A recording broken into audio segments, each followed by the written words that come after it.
Offshore haven or money laundering. When you hear offshore haven or money laundering, what comes to mind? Probably some tiny island in the Caribbean, right? Palm trees, secret bank accounts. But what if I told you that the biggest hub for dirty money, the number one enabler of global corruption, wasn't some far-flung island, but the United States itself? It's a pretty wild idea, I know, and today we're going to dig into exactly how that might actually be true. All right, so here's our game plan. First, we've got to get on the same page about what kleptocracy even means. Then we'll look at the playbook, how this dirty money gets cleaned. We'll see how it impacts everyone from Malibu to the Midwest. And of course, we'll talk about the fight back and wrap up by asking a pretty big question. Is this an existential threat to the US? Okay, first things first, let's define the one word that's at the absolute center of this whole story. Yeah, and let's be super clear here. This isn't just about a politician taking a bribe or two. Kleptocracy, that's when the entire system of a government is basically hijacked. It becomes a personal piggy bank for the people in charge. Think of it as the state itself being weaponized for theft on a massive, massive scale. It's literally a government run by thieves for thieves. And here is where it gets really mind-bending.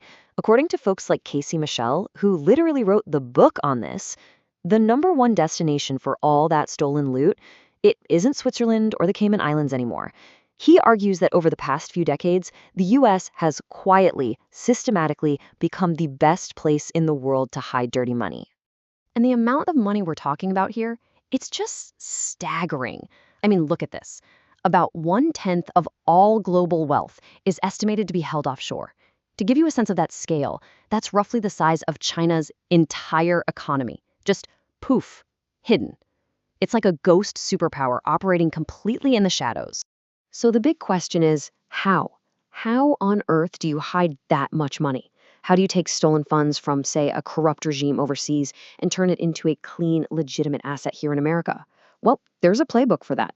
And you might be thinking this is some super complex spy movie stuff, but it's shockingly simple. Step 1, you set up an anonymous shell company. And you can do this easily in states like Delaware, Wyoming, or Nevada, where it's famously easy to hide the real owner. In some cases, you need less ID to create a company than you do to get a library card. Seriously. Then you just wire the money in, use that anonymous company to buy a skyscraper or a mansion, and voila, the dirty money is now clean. It's part of the US economy. So where does all this cash end up? Well, it goes to places where you can spend a lot of money without anyone batting an eye. Think about it. Private equity, hedge funds, luxury real estate in New York or Miami, these are perfect. So are high-end art auctions and even crypto. The key thing is, these industries historically haven't had the same know your customer rules that banks do. It makes them the perfect washing machine for dirty money. Okay, but this isn't just numbers on a screen or a game for the super rich. This has real, tangible consequences. And it kind of shows up in two very different ways in America. Yeah, this slide really shows the two faces of this problem. On one side, you've got what you'd expect, right? The flashy stuff. Think Teodoro Obiang, the son of a dictator, who bought a Malibu mansion, a fleet of supercars, and even Michael Jackson's crystal-studded glove. It's almost cartoonish. But then there's the other side, a much darker side. You've got guys like Igor Kolomoisky. He wasn't buying yachts. He was buying up steel mills in Ohio, factories in Illinois, and skyscrapers in Cleveland, the industrial heartland of America. And you have to ask, why would anyone let this happen? Well, this quote from a former Cleveland City Council president says it all. "We were dying of thirst. Here was Kolomoisky coming with buckets of water. It could have been vinegar for all we cared." You have to remember, a lot of these towns were hollowed out, especially after 2008. They were desperate for any investment, any promise of jobs. So when this flood of foreign cash showed up, they rolled out the red carpet. But that investment, that revitalization, it never came. Instead, what happened was that these oligarchs would often just suck all the value out of these businesses, let them crumble, and move on. We're talking serious safety violations, explosions at factories, job losses, not job creation. The promises were just a cover story, and real people in real American towns were left to deal with the fallout. So it's a pretty bleak picture, right? Which leads to the obvious next question. Is anyone doing anything to fight back? And the good news is, yes, there's actually been a huge shift in Washington on this. and it's surprisingly bipartisan. In just the last few years, the White House has officially declared corruption a national security threat, putting it on par with terrorism. You've got Republicans and Democrats in Congress teaming up to push for new laws, like the Enablers Act. That's a big one because it would force the gatekeepers, the lawyers, the accountants, to actually know who their clients are. And other new laws are making it easier to go after foreign officials who demand bribes in the first place. And look, the US isn't starting from zero here. There are specialized teams inside the Department of Justice, the FBI, and the Treasury whose whole job is to chase this stuff down. The DOJ even has a Kleptocracy asset recovery initiative specifically to hunt for and seize these stolen assets. But, and this is a huge but, these agencies are completely outgunned.